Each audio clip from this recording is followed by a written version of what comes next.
স্কুলগুলো টাকার অভাবে ঢুকছে, পরিকাঠামোর অভাবে ঢুকছে।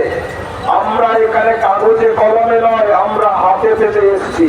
আজকে আমরা নবান্ন যাচ্ছি, রাজ্যপালের কাছে যাচ্ছি, একটা কোনো সদুত্তর করে নিয়ে আসবো। যদি আপনারা না পাই তাহলে আপনারা জানুন এই ভবিষ্যতে যেখানে অনশন শুরু করেছিলেন এই মুখ্যমন্ত্রী, সেখানে আপনারা অনশন করতে রাজি আছেন কিনা? আমরা অনশনে বসতে রাজি আছি। আমরা 50টা গণসংগঠন আছি। প্রত্যেক দিন যদি আমরা দায়িত্ব করে নিই একদিন করে, তাহলে 50 দিন।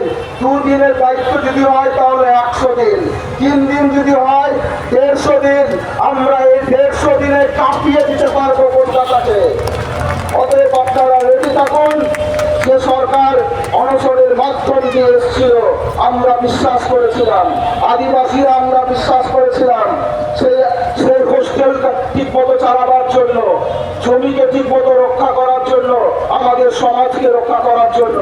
একে একে কিন্তু সব পরিষ্কার হয়ে যাচ্ছে।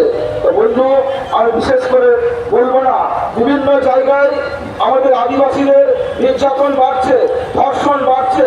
আপনারা জানেন রামপুরহাটের কি অবস্থা ঘটেছে, আপনারা জানেন ওখানে কিভাবে বিচার ব্যবস্থা চলছে। তো আপনাদের এটাও বলে রাখছি, ভবিষ্যতে যদি কোর্টকে আমরা সম্মান জানাই, আদালতকে আমরা সম্মান জানিয়ে বলছি, যদি এর বিচার আমরা ফাঁসি না পাই তাহলে আদিবাসীদেরকে সমাজ ছেড়ে দিন, আদিবাসী সমাজকে ছেড়ে দিন। লবির বৈশী আছে, আমাদের বিচার আছে, আদিবাসী সমাজ নিজস্ব বিচারে তাকে ফাঁসির কাঠগড়ায় ঝোলাবে। আপনারা প্রস্তুত আছেন তো? আপনারা প্রস্তুত আছেন তো? অনন্তকালকে আমরা জেল থেকে বার করে আমরা নিজেরা ফাঁসি দেব যদি আদালত না দিতে পারে। আমরা এটাও আবার বলছি, আমরা আদালতকে সম্মান জানিয়েই আমরা সেদিন ফাঁসিতে ঝোলাবো।